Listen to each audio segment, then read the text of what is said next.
महिला हमारे साथ रंजीत कुमार जी हैं, जो बीजेपी के एक वर्कर हैं और उनके परिवार से स्थानीय निकाय से इनके पिताजी एमएलसी थे। निश्चित तौर पे बीच में ही इनका जो कार्यकाल था पूरा भी नहीं हो पाया और देहांत हो गया उनका। पुनः बिहार में चुनाव होना है एमएलसी का, लेकिन एक ट्रेंड चला है कि जो भी इसके प्रत्याशी होते हैं कहीं ना कहीं उनका बैकग्राउंड बहुत दागदार होता है। अभी जो देखने को मिलता है, अभी मैक्सिमम जो कैंडिडेट जो भी पार्टी घोषित किया उसमें मैक्सिमम कैंडिडेट ऐसे हैं जिन पे कहीं ना कहीं बहुत सारी एफआईआर होती है, चाहे वो लैंड माफिया हो, बालू माफिया हो, शराब माफिया हो, यदा कदा एन कैन प्रकार कमाने पैसे कमा के लोग आते हैं और कहीं ना कहीं पार्टी उनको मौका देती है। तो क्या वैसे लोगों को मौका मिलना चाहिए या फिर वैसे लोग हों जो निश्चित तौर पर साफ सुथरी राजनीति करते हो और पारिवारिक पृष्ठभूमि भी उनकी साफ होती है?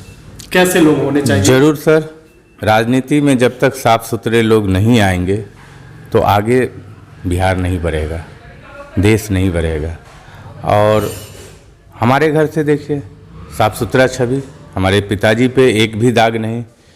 मुखिया रहे, किसान थे, मुखिया रहे हैं, मुखिया के बाद उप प्रमुख हुए, फिर निर्दलीय चुनाव लड़े, हारे, फिर चुनाव लड़े, पार्टी ने समर्थन दिया, भारतीय जनता पार्टी, एमएलसी हुए।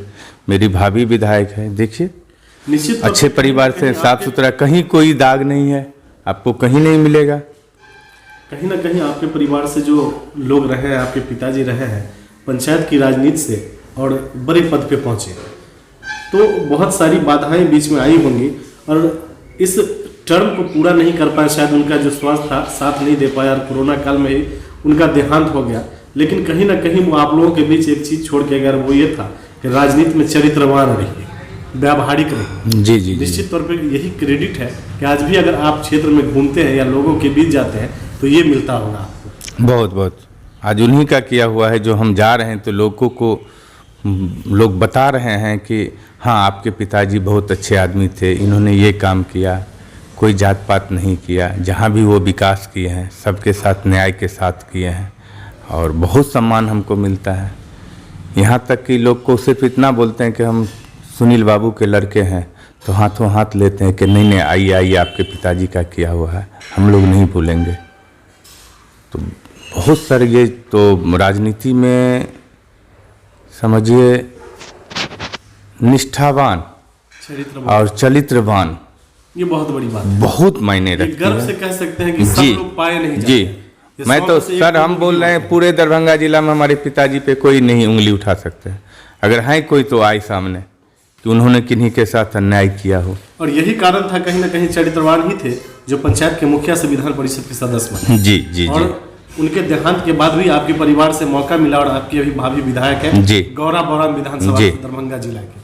तो निश्चित तौर पे उनका जो कमाया हुआ था जनता ने सूद समेत वापस किया। और अब आप लोगों की जिम्मेदारी है कि आप जनता हम कैसे आगे बढ़ा रहे हैं, उनके मान सम्मान प्रतिष्ठा को कैसे आगे, उनकी विरासत को आगे बढ़ाना ही आप लोगों की जिम्मेदारी। जी जी जी। अभी बिहार में स्थानीय निकाय का चुनाव होना है, तो जो प्रत्याशी होते हैं निश्चित तौर पे वो चुनाव से पूर्व लोगों से मिलते हैं, लेकिन अभी स्थिति ये हो जाती है कि शायद वो 5 साल गायब ही रहते हैं। बहुत जगह बहुत सारे जिला में मैंने देखा कि 5 साल वो गायब ही रहते हैं।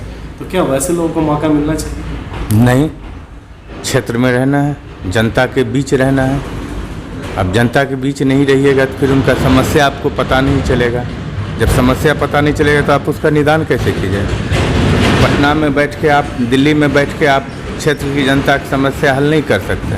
हाँ ठीक है, जो पटना का काम है वो पटना का कीजिए, जो क्षेत्र का काम है क्षेत्र में रह के कीजिए। क्षेत्र में तो रहना देना चाहिए, समय देना चाहिए, क्योंकि आप जनप्रतिनिधि के वोट से चुने हुए जनप्रतिनिधि जी, जवाबदेही बन जाती है कि उनके हर सुख दुख में साथ रहना। पूरे जिले में 309 पंचायत है, नगर पालिका है, अभी कुछ नगर पंचायत भी बनी हुई है जिसका चुनाव नहीं। तो लोगों को समस्या रहता ही है, पंचायत का जिला में कुछ ना कुछ समस्या रहता ही है, तो वो पूरा करने के लिए आपको रहना ही पड़ेगा। आप लोग एनडीए से आते हैं, एनडीए गठबंधन से आते हैं, इस बार अगर एमएलसी के प्रत्याशी एनडीए से होते हैं तो उनकी क्या स्थिति रहेगी? बहुत बढ़िया रहेगा, बहुत अच्छी स्थिति, बहुत स्थिति अच्छा रहेगा। आपके लोग विकास को जानते हैं। आपके पिताजी एमएलसी थे और कहीं ना कहीं एक्सपायर किए, तो निश्चित तौर पे प्राथमिकता आप लोगों को भी मिलनी चाहिए। और ऐसा पार्टी भी कहती है कि अगर परिवार वाले मना कर देते हैं तो ही दूसरे को प्राथमिकता दी जाएगी। उस स्थिति में अगर पार्टी आपके परिवार से किसी को भी प्रत्याशी बनाती है तो आप लोग इच्छुक हैं इसके लिए? जी जी जी जरूर। पार्टी मौका देती है? जी जी जी, पार्टी मौका देगी सेवा करने का, ईमानदारी से करेंगे। ईमानदारी से करेंगे। जी चलिए, हम लोग की सहयोग और शुभकामनाएं आपके साथ है। पार्टी मौका देती है और जनप्रतिनिधि आपको मौका देती है और आपके परिवार से या आपके एमएलसी के सदस्य बनते हैं, तो चुनाव जीतने के बाद आपकी सबसे पहली प्राथमिकता क्या होगी? मेरी पहली प्राथमिकता जो वार्ड मेंबर है, मुखिया है, उनका भत्ता बढ़े। वैसे सरकार ने अभी भत्ता बढ़ा दिए हैं। 500 वार्ड मेंबर का था, 1000 कर दिए। मुखिया जी का 2500 था, 5000 हो गया। सबका डबल ऑलमोस्ट हुआ, लेकिन ये नाकाफ़ी है। मान सम्मान के साथ कर रहे हैं, सरकार कर रही है, अच्छी बात है, पर 1000 रुपया ये मुनासिब नहीं है। आप क्या सोच के उनका भत्ता दे रहे हैं? भत्ता ही देना है तो कम से कम, अगर आज पंचायत से ब्लॉक भी जाते हैं तो आपको 50 रुपये का पेट्रोल जल जाती है। कहाँ से करेगा गरीब वार्ड मेंबर? पैदल भी, टेम्पू से भी जाते हैं तो 20 रुपया लगती है। कहाँ से 1000 रुपये में होगा? ब्लॉक जाना ही है, पंचायत भवन पे जाना ही है, तो वो बढ़े। साथ में पंचायत का विकास हो, सर्वांगीण भी। जब तक पंचायत का विकास नहीं होगा तब तक हमारी राज्य और देश का विकास नहीं होगा। महात्मा गांधी जी जो स्वराज का सपना देखे थे, वो एकदम सही देखे। वो सपना धरातल पे उतरना चाहिए। तो हमारी ये रहेगी, जितने जनप्रतिनिधि का मान सम्मान, उनके लिए हम जो कर सके। हमारे पिताजी के समय भी हुआ था कि मुख्यमंत्री जी ने 5 लाख का एक्सीडेंटल दिया था, तो वो लागू है। और उनके लिए हम क्या कर सकते हैं? हालांकि उन लोगों का मांग है, हम घूम रहे हैं क्षेत्र में, तो पेंशन का मांग है, भत्ता का मांग है कि भत्ता बहुत कम है, वो मिले, वो बढ़ाने का करेंगे। पेंशन दे पाना शायद संभव नहीं है।